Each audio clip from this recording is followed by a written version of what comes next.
So চাওক ইয়াতে কুৱেশ্যনটো কি কৈছে যে the 20th term of arithmetic progression 2712 is মানে এইটো আমাৰ যিটো DHS মানে DME যিটো আমাৰ এক্সাম হৈছিল গ্ৰেড 3 নন টেকনিকেল এক্সাম তাতে এই কুৱেশ্যনটো আহিছিল ঠিক আছে আৰু আমি কুৱেশ্যনটো ইয়াতে লিখি ললো সেম কুৱেশ্যন চাওক কুৱেশ্যনটো আমি এইটো সিম্পল মানে সেম ভাবে অপচন কৰি আমি কুৱেশ্যনটো ইয়াতে লিখি লৈছো তো এই কুৱেশ্যনটো আমি শৰ্টকাট মেথড অৱলম্বন কৰি সলিউশন কৰিম তো ইয়াতে চাওক টাৰ্ম কি আছে যে 2 কি আছে 2 তাৰপিছত কি আছে 7 12 মানে এইটো আমাৰ arithmetic progression যাক আমি কি বুলি কওঁ এপি বুলি কওঁ ঠিক আছে এতে এপিত আছে সো এতিয়া কথাটো হৈছে এটোৰ কাৰণে আমাৰ কিছুমান বেসিক কনসেপ্ট জানিব লাগিব হেতু হৈছে যে এই যেটো 2 যেটো আছে এটো কি বুলি কয় প্ৰথম টাৰ্ম বুলি কোৱা হয় যাক আমি এৰ দ্বাৰা বুজাও আৰু ইয়াতে যেটো আছে এনেকোভাবে সিরিজ আছে ঠিক আছে এনেকোভাবে সিরিজটো গৈ থাকিব ডট ডট ডট তো এতিয়া কথাটো হৈছে যে ইয়াতে চাওক এই যেটো সেকেন্ড পদ আৰু তাৰপৰা যদি আমি প্ৰথম পদটো যদি বিয়োগ কৰো তেতিয়া হলে আমি কি পাই আছো 5 পাই আছো সো গতিকে এই 5 টো যেটো কমন ডিফারেন্স যাক আমি ডি দ্বাৰা কি কৰো বুজাও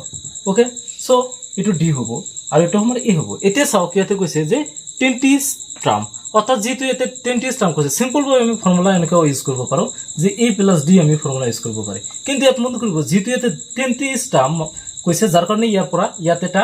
এক কমিব গতিকে যেহেতু এতে 10 আছে সো গতিকে এতে 9 হ'ব এটো আমাৰ ফৰ্মুলা হৈ গল মানে 10তম টাৰ্ম লৈকে সো গতিকে এতিয়া আমাৰ যেটো এৰ ভ্যালু আছে কিমান এৰ ভ্যালু আছে আমাৰ 2 সো 2 বহাই দিলু প্লাস ইয়াতে 9 ইনটু d এর ভ্যালু কিমান হলো আমি 5 সো গতিকে 2 প্লাস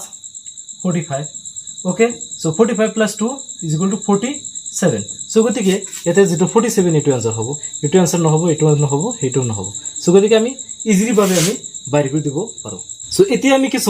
কিছুমান প্ৰবলেম আমি সলভ কৰি লও যিবিলাক আমাৰ DHS বা DME আমাৰ যিবিলাক এক্সাম হয় এই এক্সামত অহাৰ চান্স থাকে ঠিক আছে সো কেনেকুৱা ধৰণৰ ধৰক এপিএস সিৰিজৰ পৰা যদি অ্যাৰিথমেটিক প্ৰগ্ৰেশনৰ পৰা যদি কোশ্চেন আহে সো আমি এটো কেনেভাবে সলভ কৰিম ধৰক এটা এ মানে হে সিৰিজটো নাথাকে যে সিৰিজটো এনেকুৱা ধৰণৰ থাকে যে 2,4,6,8,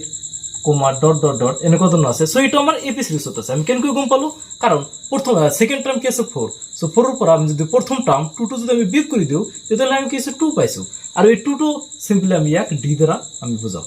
ইয়াতে আমি এটো টাৰ্মৰ পৰা যদি আমি এটো টাৰ্ম বিয়োগ কৰো মানে থাৰ্ড টাৰ্মৰ পৰা সেকেন্ড টাৰ্ম তথাপি আমি 2 পাম চাও যে 6 ৰ পৰা মানে থাৰ্ড টাৰ্মৰ পৰা যদি আমি সেকেন্ড টাৰ্ম 4 যদি আমি বিয়োগ কৰো তেতিয়াহলে আমি কি পাও 2 পাম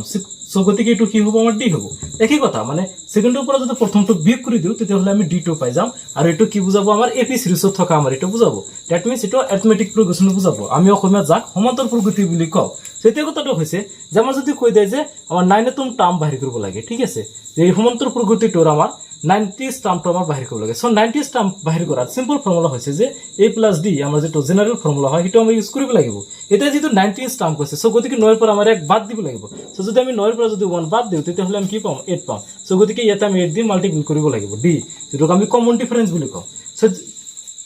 কমন ডিফাৰেন্সটো আমাৰ 8 দি মাল্টিপ্লাই কৰিলে হয় তেতিয়াহলে ইয়াতে আমাৰ a মানে হৈছে আমাৰ প্ৰথম টাৰ্ম যেটো এটো আছে হ্যাঁ 2 হৈছে a হৈছে প্ৰথম টাৰ্ম সো গতিকে আমি প্ৰথম টার্মটো 2 লিখি দিলো প্লাস ইয়াতে আমি 8 ইনটু ইয়াতে d কিমান আছে সব d কিমান আছে d আমি বাইৰ কৰিছো 2 সো গতিকে আমি 2 লিখি দিলো সো 2 প্লাস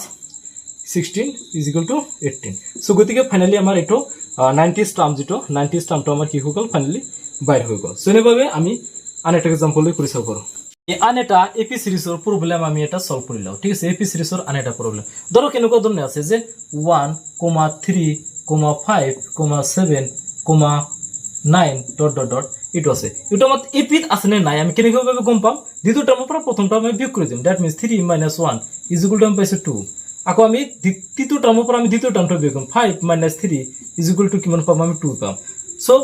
যেটো আমি 2 পাই আছো তাৰ মানে এটো কি আমাৰ এপি সিৰিজত আমাৰ আছে কমন ডিফাৰেন্স যেটো আছে আমি এটো কি বুলি কও ডি দ্বাৰা ডিনোটেট কৰো মানে এটো হৈছে আমাৰ কমন ডিফারেন্স তো এতিয়া ইয়াতে চাওক a যেটো আছে 1 যেটো আছে সরি 1 যেটো আছে এটো আমাৰ কি a মানে প্ৰথম টার্ম ওকে সো গতিকে এতিয়া যদি এটো কোশ্চেনত কৈ দেয় যে আমাৰ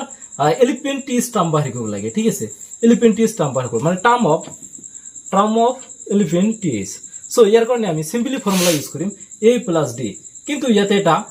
কনসেপ্ট জানিব লাগিব হেতু হৈছে যেটো এলিফেন্টিস টার্ম বাহিৰ কৰিবলৈ কৈছে এলিফেন্ট সো গতিকে এলিফেন্টৰ পৰা এক বিয়োগ কৰিব লাগিব এলিফেন্ট - 1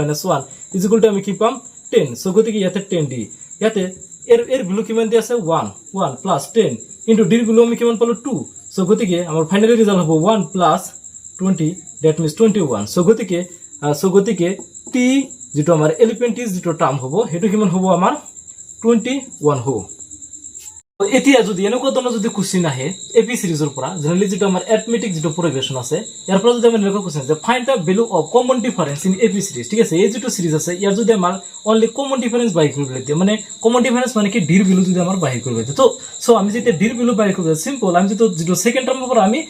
প্ৰথম টাৰ্মটো বিয়োগ কৰি দিম দ্যাট মিন্স 7 - 2 ইকুয়াল টু আমি কিমান পাম 5 সো গতিকে এটো হ'ব আমাৰ কি কমন ডিফারেন্স ঠিক আছে যদি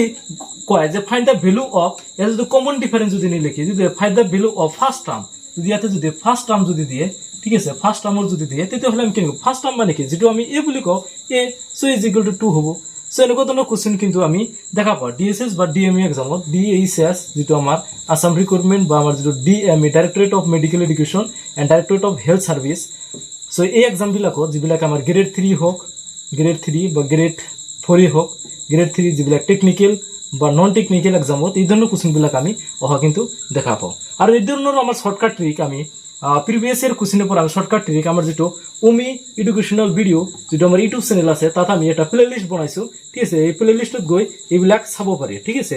তাত আমি ডিএমই নন টেকনিক্যাল বুলি এটা প্লেলিস্ট আছে সো সেই প্লেলিস্টত আমি সকলোখিনি আপলোড কৰিছো সেইবিলাক সিৰিয়াল ভাবে দেখিব পাৰে আৰু ভিডিওটো যদি ভাল পায় তেতিয়াহ'লে কি কৰিব লাইক আৰু কমেন্ট শেয়াৰ এইবিলাক সাবস্ক্ৰাইব কৰি ৰাখিব।